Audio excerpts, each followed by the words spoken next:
Michael Eugene Archer, better known as D'Angelo, born February 11, 1974, died October 14, 2025.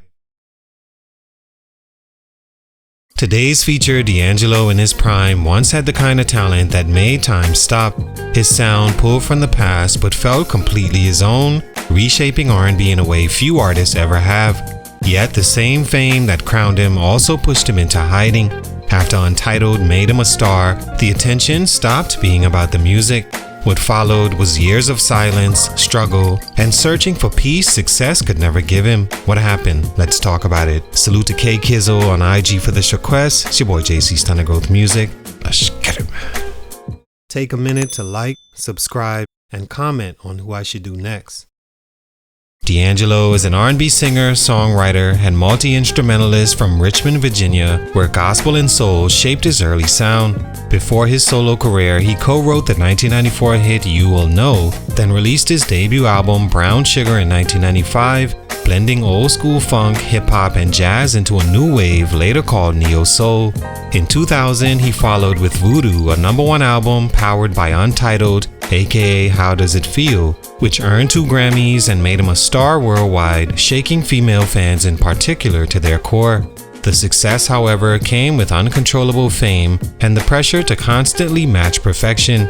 D'Angelo grew frustrated with how his image began to overshadow his art, leading him into years of silence, self-reflection, and personal battles. When he returned in 2014 with Black Messiah, his sound carried even deeper purpose, blending politics, pain, and redemption in a way that proved his genius even after years away. Stunt number 1, The Weight of Perfection. When Voodoo dropped in 2000, it wasn't just another R&B record, it was a cultural reset.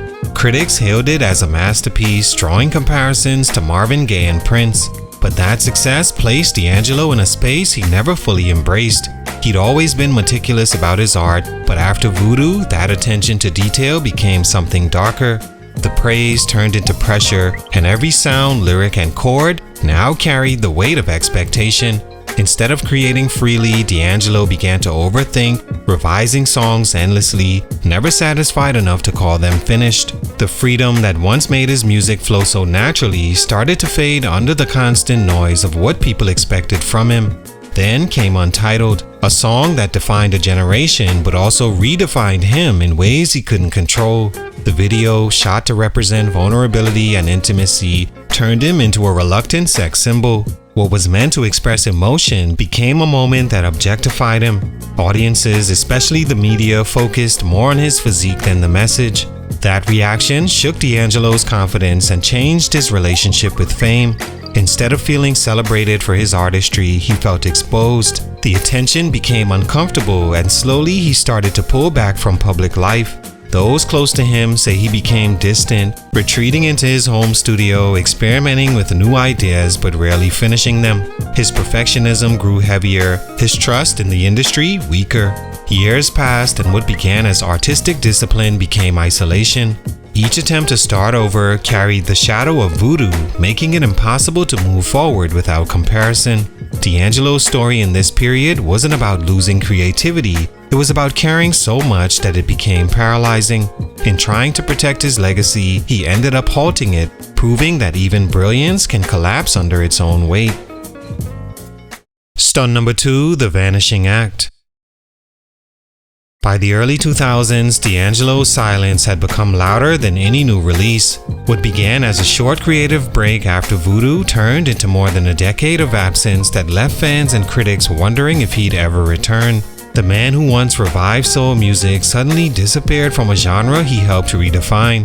Behind the scenes, he was still recording, still experimenting, but perfection had turned into paralysis. Every song felt unfinished, every idea too small for the expectations attached to his name. The same obsession with quality that made him great slowly stripped away his confidence to create freely. Away from the spotlight, D'Angelo wrestled with addiction, weight gain, and legal problems that further distanced him from the public eye. Living mostly in Virginia, he cut himself off from the industry, spending years searching for peace while battling his own doubts.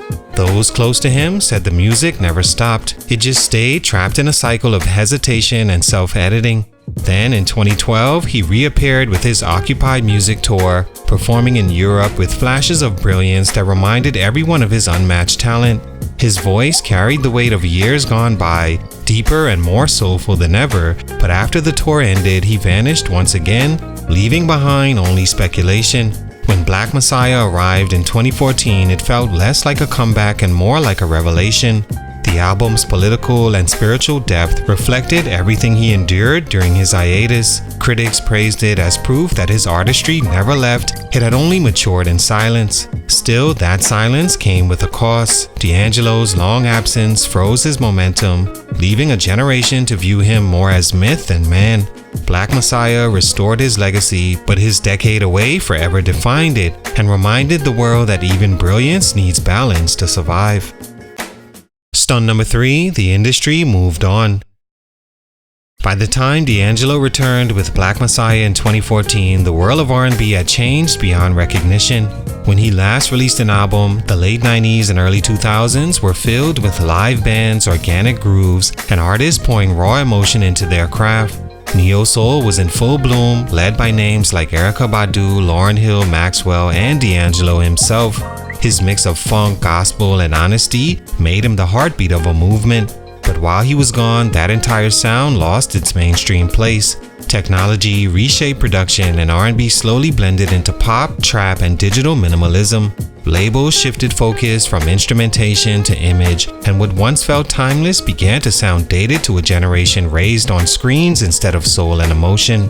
When Black Messiah finally arrived, as mentioned, critics praised it as a masterpiece, but its reach was limited in a market built on streams and short attention spans. D'Angelo's dense arrangements, live drums, and analog warmth were out of step with what radio rewarded, and that was part of its brilliance. He didn't try to adapt, he stayed true to who he was. Still, his absence meant that younger listeners experienced him more as a legend than a current voice. His music now belonged to a different era, one that prioritized message over marketing and authenticity over algorithms. Yet, even as the industry moved on, his influence stayed embedded in its DNA. Artists like Frank Ocean, Anderson .Paak, and Miguel carried traces of his sound forward, updating the emotion and experimentation he championed. D'Angelo may not have dominated charts like he once did, but his fingerprints were everywhere. His growth was stunted not by failure, but by time itself, a world that kept spinning while he stayed silent, only to return to find the sound he built had evolved without him. All in all, D'Angelo's story shows how genius can elevate an artist to greatness but also isolate them from it. He had the talent to redefine R&B and the soul to make it timeless, yet the pressure that came with both nearly silenced him. For D'Angelo, fame was never the goal. It was a distraction from the purity of the music he wanted to create. When the world praised him, he retreated. When it forgot him, he found peace and rediscovery. His comeback through Black Messiah wasn't just a return to form, but a reminder that real artistry doesn't run on schedules or trends, it runs on truth. Though his catalog is small, its influence is massive, shaping how emotion and vulnerability sound in modern soul today. D'Angelo's legacy isn't about what he didn't release, but what he gave when he was finally ready. In a world that rewards constant noise, his silence remains his most powerful statement ever made. Salute, much respect, rest in peace to a legend. It's your boy JC, Stunted Growth Music, and I'm out.